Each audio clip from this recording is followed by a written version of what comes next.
Hello students, in this video we will see about dependency graph. Dependency graph na enna? It's a directed graph. It describes the dependency of the entity in that system.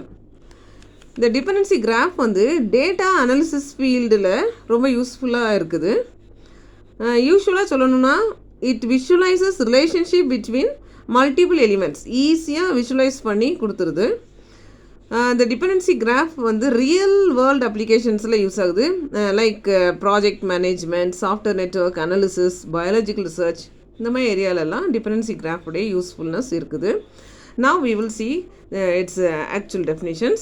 Dependency graphனா என்ன அப்படின்னா, it indicates the flow of information among the instances of the attributes in the given parse tree.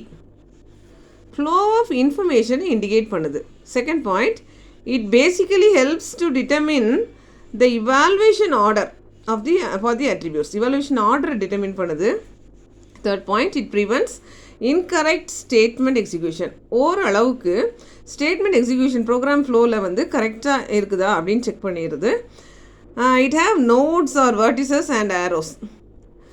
We will see an example and you will know later. This type of dependencies நிறைய இருக்குது. Data dependencies, control dependencies, flow dependency, anti dependencies, output dependency, நிறைய விதமான types of dependencies available. இதில் வந்து ஒரு முக்கியமான term வந்து dependency resolution. What is dependency resolution? It's a process of identifying the numbering of nodes. இந்த resolution, dependency resolution வந்து ரெண்டு rules follow பண்ணுறாங்க.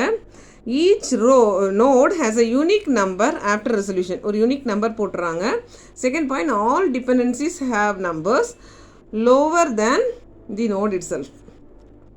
So these are the two rules to be followed while doing this dependency resolution. For example, we will take this example. இது nodes or vertices சொல்லலாம், இது arrows. சரியா? So இது எத்தனை node இருக்குன்னா 5 நோடு இருக்குது. A, B, C, D, E. Okay, எல்லாம் directed கிராஃப்னு already சொல்லிட்டோம். ஸோ டைரக்ஷனை அது காட்டுது. இந்த டயக்ராமுடைய மீனிங் என்ன அப்படின்னா, A depend on B, B depend on C and D, then D depend on E. சரியா? அதான் இங்கே வந்து டிபெண்டன்சி எதுவும் இல்லை, இது வந்து இண்டிபெண்ட்டாக கடைசியில் முடிஞ்சிடுச்சு. ஸோ அது வந்து இண்டிபெண்ட் நோட் சொல்லிட்டோம். சியும் இயும் இந்த டயக்ராமை பொறுத்தளவில் இண்டிபெண்ட் நோட். ஓகே, நவ் இதோடைய ரெசல்யூஷன் எப்படி மேட் பண்ணலாம் அப்படின்னா, தீஸ் ரெசல்யூஷன்ஸ் ஆர் வேலிட். என்னென்ன ரெசல்யூஷன் இந்த டயக்ராமில் வேலிடுன்னு சொல்லலாம்னா, இப்படி இந்த சைட்லேருந்து வரும். சரியா? ஸோ இலேருந்து ஸ்டார்ட் பண்ணுறோம், இல்லைனா சிலேருந்து ஸ்டார்ட் பண்ணுறோம். EDCBA, EDCBA இது ஓகே. அடுத்தது வந்து ECDBA, ECDBA it's okay. Then last one is CEDBA.